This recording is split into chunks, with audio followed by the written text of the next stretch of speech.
Some offerings have to be male, some have to be female, some can be either.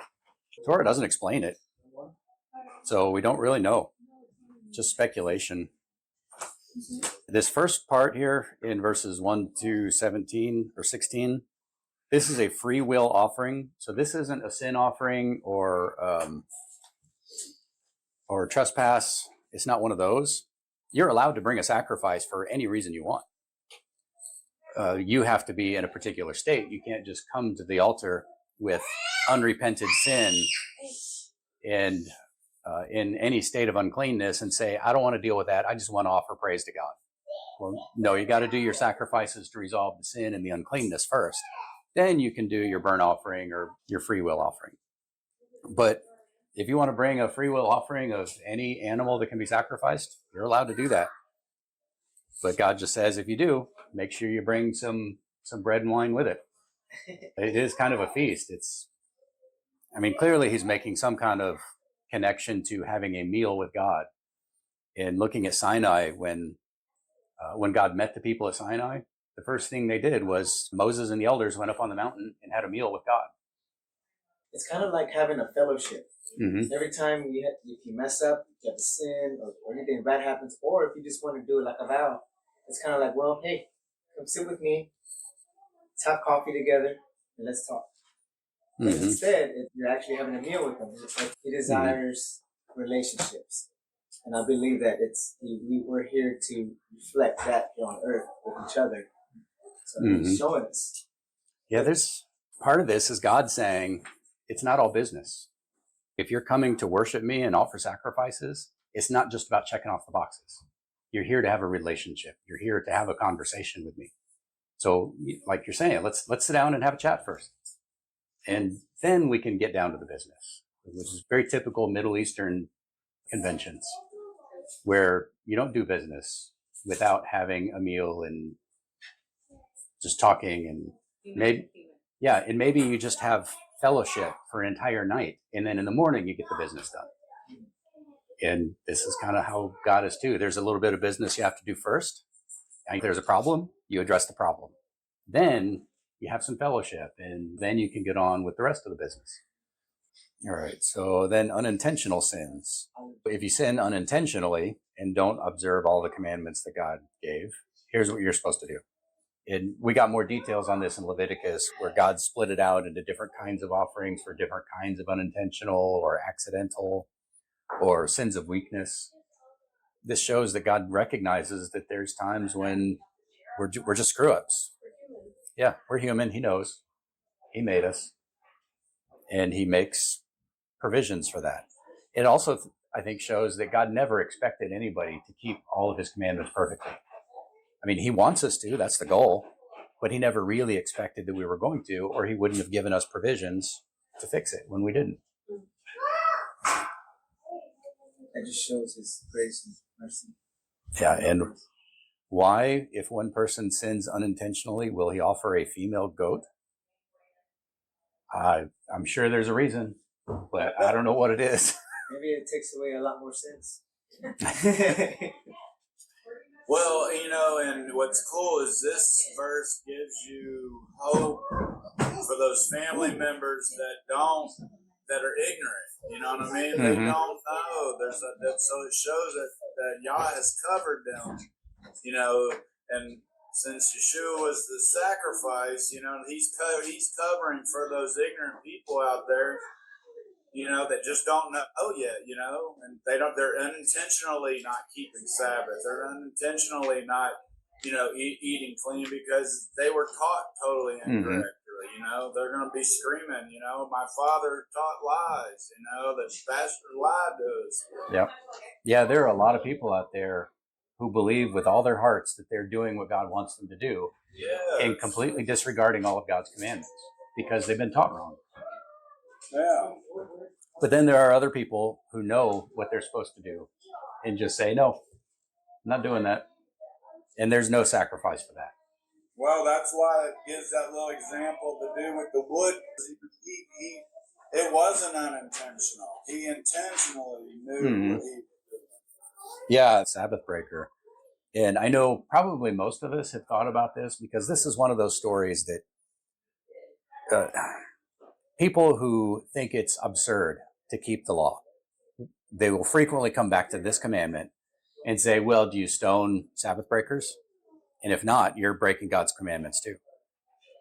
And then they'll tell the story, like, if you pick up a stick on the Sabbath, then you deserve death.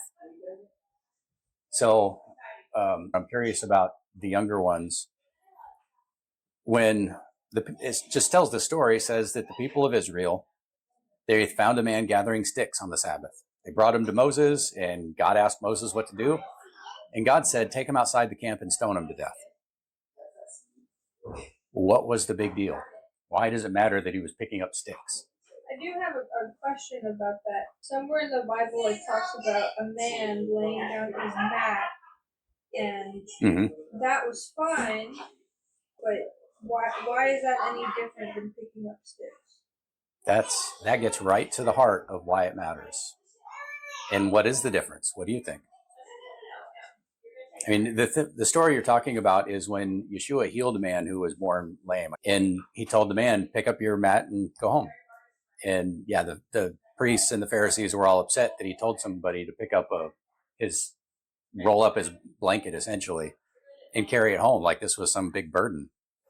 And Yeshua's like, this is God's day for restoration. And by denying somebody the right to just take their bed home with them, their rolled up mat, you're placing more burdens on people, not less. So he was saying, this is okay to do on the Sabbath. This isn't work. It's not a burden. But what is the difference between that and sticks? What do y'all think? What is the big deal about this guy picking up sticks? What makes it different from picking up your mat? So I'll give you a big old hint. Context means that there's a lot of context here. What was it that we read right prior to this? We talked about unintentional sins like capricious sin, or I don't care, I'm going to do it anyways. It was intentional. Picking up sticks was intentional. Yeah, that's why it's placed here, right after these commands, like, this is what you do when you accidentally sin. And then it tells the story of the Sabbath breaker. To say, if he had accidentally broken the Sabbath, well, God just told us what to do about that. But now God is saying, stone him to death, which means that they were in the camp in the wilderness. God was right there. You got this pillar of fire in the middle of the camp. You can just look up and see God. And this guy's out there picking up sticks on the Sabbath after he's been told not to. Like right in God's face. Like, hi, God, I'm doing exactly what you told me not to do. Like daring God to respond. And it also goes back to the heart of Sabbath, because they could have mentioned any sin here, but it was Sabbath. And that is, I think it just speaks to how important the Sabbath is. And it's, I don't want to get where I'm too complacent with Sabbath, because seventh day was the only day that was made holy. It's a set apart day. And Moses, Yahweh, anyone could have mentioned something else, some other intentional sin. And that tells us why he was executed, but it doesn't necessarily tell us what was wrong about picking up a stick. And that's a more complicated question that you have to go to a different place in Torah to find out. And there's a law that says, on the Sabbath, you will not kindle a fire. It's specifically talking about a work fire, one that you use for your employment. Yeah. So if you are a blacksmith, or you are a farmer who burns off the stubble on his field, or you're burning the chaff from your harvest, these are work-related fires. They're not just fire to keep you warm. They're not survival. It's not even comfort. Like you could go out and build a fire just to go hang out around the fire. These are fires used for labor. Like I have to have this fire to do my job. I'm a potter. Potter has to have fire. Blacksmiths have to have fire. Silversmiths. Just about any kind of craftsman and agricultural job at some point needs fire. So if you are going out on the Sabbath and gathering sticks so that after the Sabbath, you can start up your kiln so you can fire your pots, well, now you're actually working on the Sabbath. You are engaging in your employment. So preparing to do your job is the same as doing your job. If you get paid hourly, you go to work and you don't start preparing for your day at work until you're on the clock. You get on the clock, then you start arranging your workspace or powering up your tools or whatever it is you're doing. But your employer doesn't pay you to get there an hour early to prepare to work later. So it's this preparation that is also part of the work. Mm-hmm. Yep. So if you are going out and gathering up the fuel for your work fire, now you are engaging in commerce and in labor. So I don't think the sin was picking up a stick. The sin was he was preparing to work. Yes. And he just wanted to get a jump start on the work day, That's what work I night. the reason why I got something to say about that is imagine if everybody has a business, right? And y'all are competing. Well, he's starting to pick up sticks. He's preparing. You got other people that have to bake bread and they trade and barter for their stuff, what they want. Well, he's preparing. Well, everybody else, imagine. Resting. Yes, they got jealous. Hey, that's not right. We're supposed to rest on the Sabbath. You're preparing for your job. So that I would believe that's another incentive for them to be like, this dude needs to get in trouble. This dude needs to be reprimanded because if he does it, it's going to start a trend. Everybody's going to do it. We're all being obedient to the Sabbath, to God. And in a way, it's like a jealousy thing too with the people. It's like competition. And in the end, it's God's rules and laws and regulations. But I think that had a lot to do with it. That's why the congregation came together and had no problem stoning him because they're like, look. Yeah, he was cheating the rest of us. Yes, that's the best way of saying it. Yeah. He's cheating the rest of us. Yeah, and all these rules are just getting implemented, and are already trying to break them. So he's like, boom, we need to jump on this right away. The fear of Yahweh is the beginning of wisdom. Amen. So when you say he's cheating, if you are out there in the wilderness, in the desert, you're not on the woods. Like here, we're surrounded by woods. This is very. Oh yeah. You can hardly find any woods out there. So he's like, I'm going to go ahead of schedule and I'm going to do this. Nobody's watching me while everybody's resting. He got caught because how far do you have to go and gather wood?